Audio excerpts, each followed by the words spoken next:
betrayal of a spouse is a terrible experience, especially for the victim. It can be perceived as a victory over the husband and gives the betraying wife a sense of freedom to continue her actions. Throughout history, there have been many examples of women easily betraying their husbands, even going so far as to become intimate with their husband's worst enemies. Love, traditional values, religion, and family ties may not be enough to stop a woman seeking pleasure elsewhere. This is especially true when she is away from home and surrounded by men willing to do anything, such as at a resort or on a business trip. The feeling of freedom and the excitement of new encounters can be too tempting for some women to resist. Moreover, some women are even proud of their infidelity and may continue to do so even after the first successful time. They may feel a sense of superiority and pity for their horny husband and may even brag about their adventures. Unfortunately, the husband may never find out about it, or he may have to endure the humiliation. No one deserves to be betrayed by a spouse, and it is truly blissful for those who have a loving and respectful relationship. However, for many couples, the fear of losing material goods is reason enough to keep their wife from cheating. Such is the harsh reality of modern family life. From personal experience, I can say that my wife and I loved each other very much. We met at a holiday event, and our connection was instantaneous. We understood each other without uttering a word.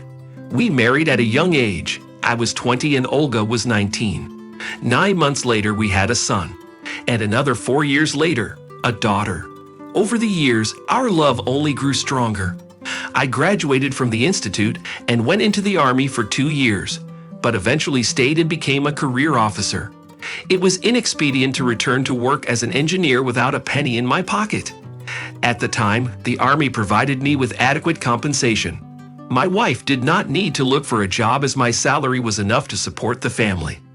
After my marriage, my parents were tragically killed in a car accident. Of all my family members, only my grandfather, who lived in a remote area of the countryside, remained. There was no way to move him to us. My military career was going well, and after 5 years I was transferred to the Western Group of Forces in the German Democratic Republic. After a year of service, I was sent to Eritrea, Africa, as an instructor. During one of the operations, my vehicle hit a mine. I was sitting on the armor with my legs overhung to the side, and the explosion threw me 7 meters away. I lost consciousness during the fall, and when I came to, I had difficulty breathing. The doctor at the hospital was surprised that I had been born under a lucky star, for if I had hit a rock, it would have been fatal.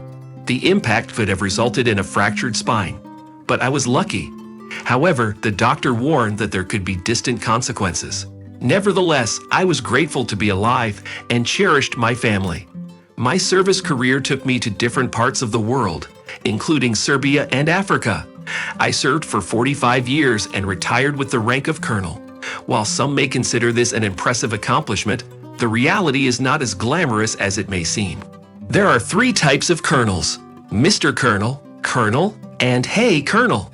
I belong to the colonels, living on a small pension with a set of standard officer awards. Fortunately, my parents still have a 3-room apartment in my hometown, where we now live.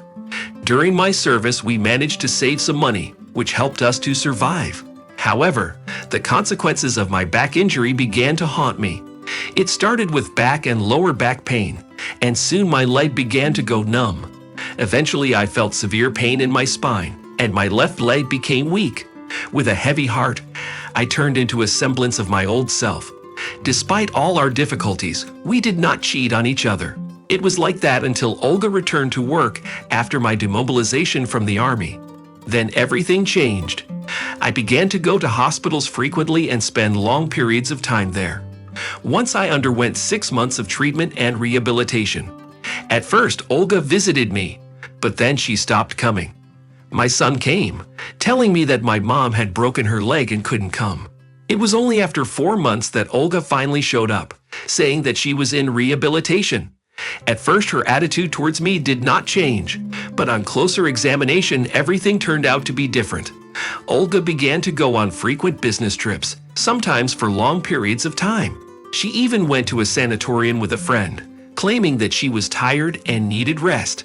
She would talk on the phone for long periods of time, and at my approach, she would quickly hang up. Then I realized for sure that Olga was seeing someone else. My suspicions were confirmed, but I still do not know the details. One day, browsing the internet, I came across my wife's page on Classmates, which she had forgotten to close. Flipping through her photos, I came across one that was particularly intriguing. It showed a happy family. A woman leaning her head toward a young man who was holding her hand. In the man's arms was a 1-year-old child. The family members were all smiling as they looked at the camera. But to my surprise, the woman in the picture was none other than my wife, Olga. Not holding back my suspicions, I decided to look at her friends on the site and came across this handsome man. I went to his page and was stunned to see another photo of Olga with a baby in her arms, and the caption read, "Our baby." My worst fears had come true. My wife was cheating on me and living a double life with another family and a baby. How did she find time to do all this? Probably during my extended hospital stay when she got pregnant and used her broken leg as an excuse. What a shocking turn of events. My wife has been lying to me all this time. I made a decision to be more balanced and get to the truth. With the help of a former coworker, I got all the information about the man who was involved with my wife Olya. His name was Igor, and he was 7 years younger than her. He was a businessman and had been dating my wife for about 2 years. To make matters worse, he impregnated her and insisted on marrying her. I realized that this was really the end of our relationship.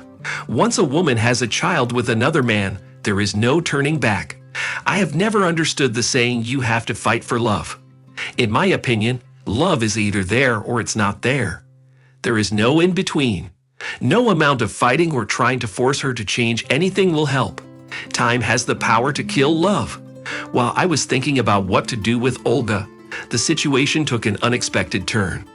One evening, she brought Igor to our house, and they sat down in the living room to talk to me. Or rather, Igor did the talking, and Olga just nodded in agreement. He talked about Olga's youth, about how I was preventing her from living a full life. He even suggested moving out of my parents' apartment and into a home for the disabled. I couldn't take it anymore. I called him over to me, pretending to make polite conversation, and then without warning I punched him in the face with my fist. He flew backwards and hit his head on the wall. It was a stupid and impulsive act, but in that moment I couldn't contain my anger. I knew it wouldn't change anything, but at least I felt a little better. Olya screamed loudly, clearly trying to get her lover to come to her senses. She then turned to me, contempt in her voice as she called me impotent, ugly, crippled bloodsucker. She continued to heap insults on me, calling me a dead bastard and other cruel names. I listened in silence, waiting for her tirade to end, and finally suggested that she and her lover leave my house and go to hell. The macho man, who was still bleeding from his knocked-out teeth, threatened to meet me in a dark alley, then grabbed his things and ran out of the apartment. My once beloved wife, for whom I was ready to give my life, did not even dignify me with a glance, leaving. I thought my wife would at least apologize and try to make things right, but she left our children and me without a second thought. I was devastated and broken, drowning my sorrow in alcohol for 2 months. I was constantly enraged, and my health was rapidly deteriorating. When I began to lose track of time and couldn't tell day from night, I realized I needed to leave. I considered going to my grandfather's house in the middle of nowhere, but I was afraid I might either drink myself to death or lose my mind. During this time, my children stayed out of contact with me, ignoring my calls and cutting off all contact. That's when I realized that no one wanted a sick and broken father. The final blow came when the children decided to go to live with their mother and her new husband. I was left with nothing in that town, and the only thing left for me to do was to run away and start a new life. I looked at my reflection in the bathroom mirror and saw a depressing sight. My face looked haggard, with veins and dark circles under my eyes. My hair was unkempt and my beard resembled a loofah. The only reminders of being a soldier were the army badge on my lanyard and the bat tattoo on my forearm, all left over from my time in the Balkans. Memories came flooding back of how we were trapped in the mountains, unable to get out of the enemy's line of fire. We were forced to defend in a circular formation, We were constantly being tried to break through, and we suffered heavy casualties. We found ourselves surrounded, unable to get out, and a shower of enemy bullets rained down on us. There were only 7 men left of our thinning company. The shelling was so heavy that we could not even raise our heads.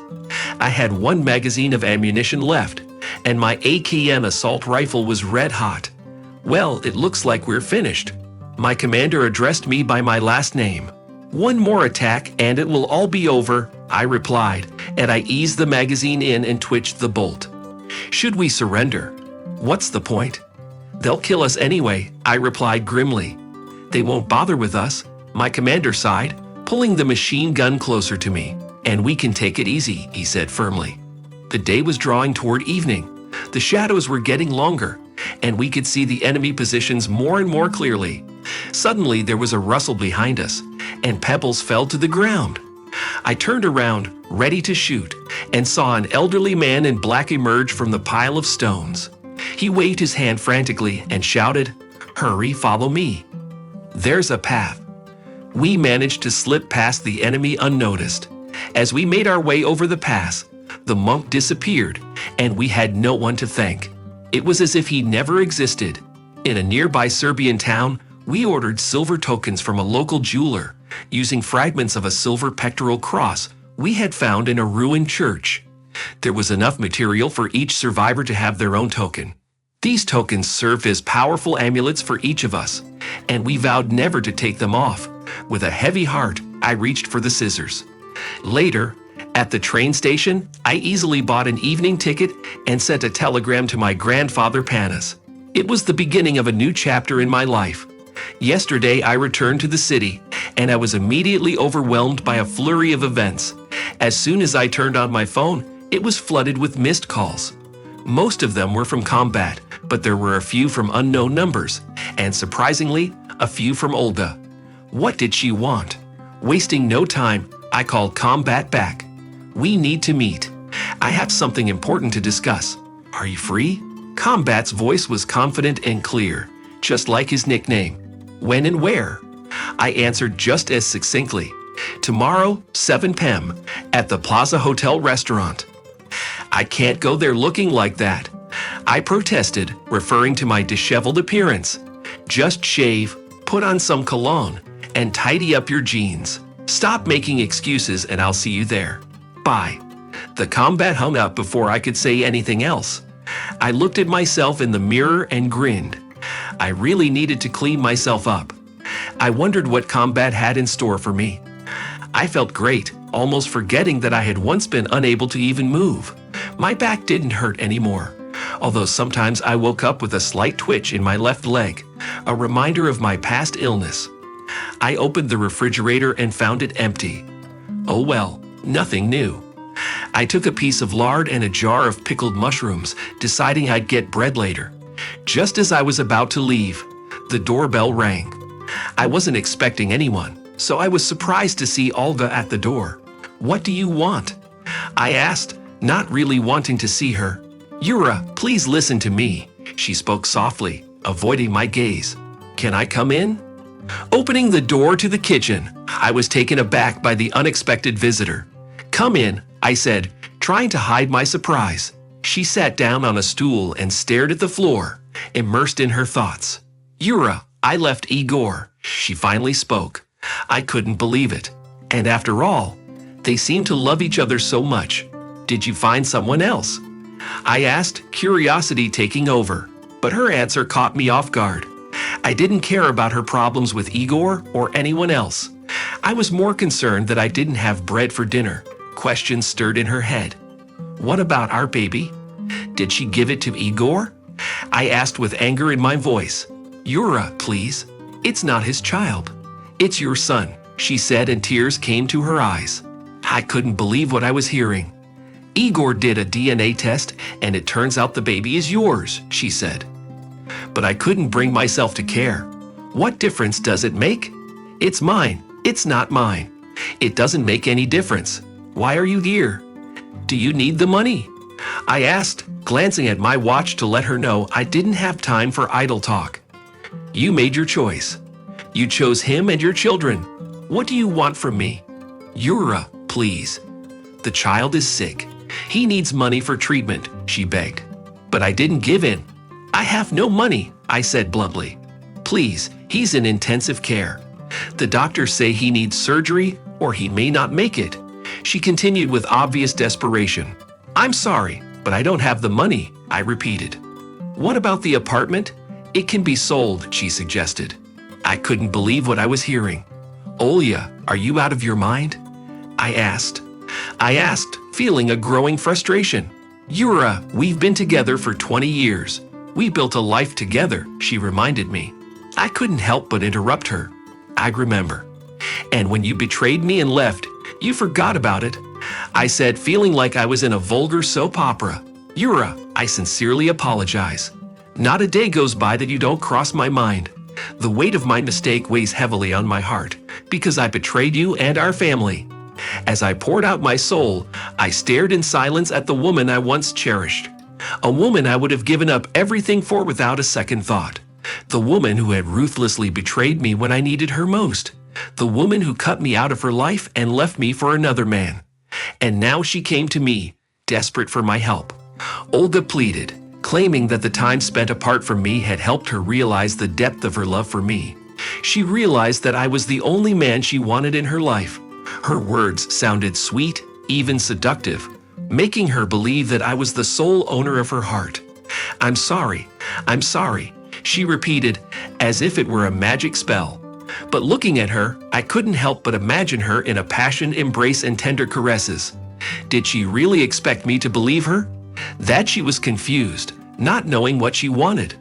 That a woman who had not only cheated on me, dumped me without a second thought, and spent her free time with another man, suddenly realized that she loved only me. Did she really think I would believe her lies? In fact, she found an excuse for her betrayal and left me without a second thought. She had indulged in the pleasure of her lover's touch countless times without regard for my feelings, and now she wanted to return to me as if nothing had happened. Oh no! Am I really so foolish in her eyes, so easily given to her lies? I sat in silence as she poured out her emotions, holding back my own thoughts. When it got really hard, you remembered that you had a husband. I wanted to say, but I couldn't bring myself to finish. Suddenly, Olga knelt down in front of me. Yurochka, my darling, help us, please. Our baby is not guilty of anything. We live in my mom's 2-room apartment, and we have nowhere to go. We would sell the apartment, but then we would become homeless, she cried. I turned away, not wanting to look at her tears. I didn't care about her or her baby. Just stay away from me, I said, and there was anger in my voice. Olga understood, and without wiping away her tears, headed for the door. Yura, she called, hoping to say something that would make me change my mind. But I could bear it no longer. Go away, I shouted as she walked out and slammed the door behind her. I didn't even have time to go get bread. Wandering down the snowy street, Olga realized there was no more hope. She wanted to scream in despair, but she covered her mouth with her hand. With her last hope, Olga took the trolleybus to the hospital. Her son Misha was lying in the ward, hooked up to machines and tubes. His mother sat by his bedside in a white coat and waited for news. How did it go? Mom asked. Olga shook her head, tears streaming down her face.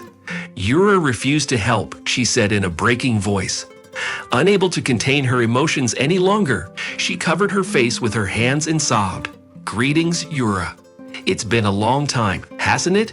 Combat and I hugged, but as we pulled away and looked at each other, we couldn't help but notice how time had flown by.